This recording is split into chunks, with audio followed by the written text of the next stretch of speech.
Hi, I'm Chef Irwin MacKinnon from Papa Joe's Restaurant. As chefs here on Canada's Food Island, we're very fortunate to be surrounded with delicious food, like the exceptional quality beef from Atlantic Beef Products. Today we're going to do a skillet steak using a certified island beef ribeye. So, we have a beautiful certified island beef ribeye here. We're going to take and make a couple of skillet steaks with that. Now, depending on your personal preference, it doesn't necessarily have to be an inch thick, but that's usually the thickness I go to.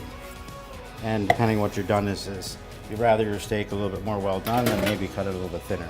So as you can see, beautiful marbling there. Look at that. Oh, delicious, gorgeous. I trim a little bit of the front eye off this just to cut back on a little bit of the fat. It's going to add a little bit more smoke to your pan if you're cooking. So there we go. That's a nicely trimmed piece. Look at the beautiful marble there. Awesome.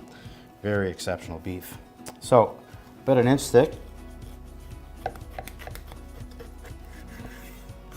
Ribeye is my preference for steaks, skillet steak or barbecue.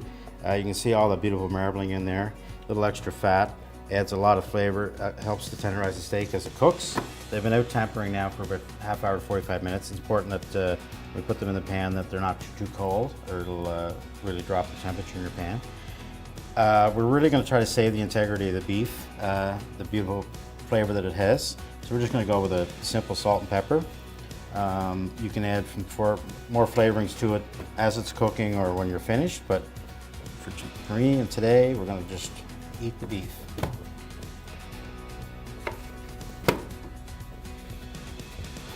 Beautiful, yeah, so it's not cold to the touch, it's ready to go. We have our skillet hot, about medium high. You don't want it too hot. It's cast iron and we're just going to build on heat because they have a great residual heat. And make sure our flame is on. And here we go, ready to lay these steaks in. So we have the ribeyes in the pan. I use the canola oil. You want to use an oil that doesn't have too low of a smoking point. You want a little higher smoking point. If you're doing this in your home, you should have your exhaust fan on for sure. So the steaks are sizzling. You want a nice little crust on the steak. As it's starting to build there now, starting to caramelize.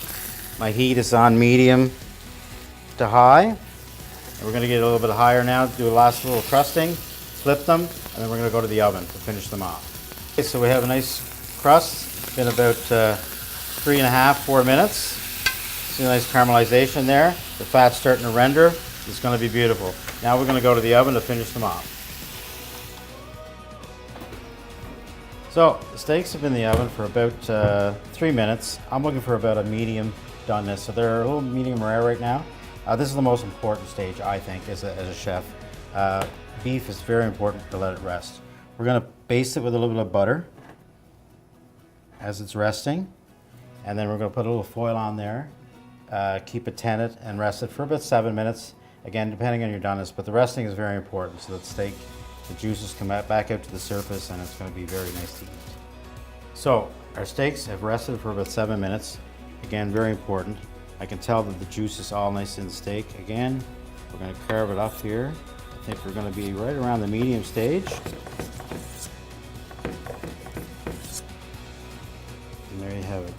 Beautiful medium skillet steak from Atlantic Beef. Enjoy.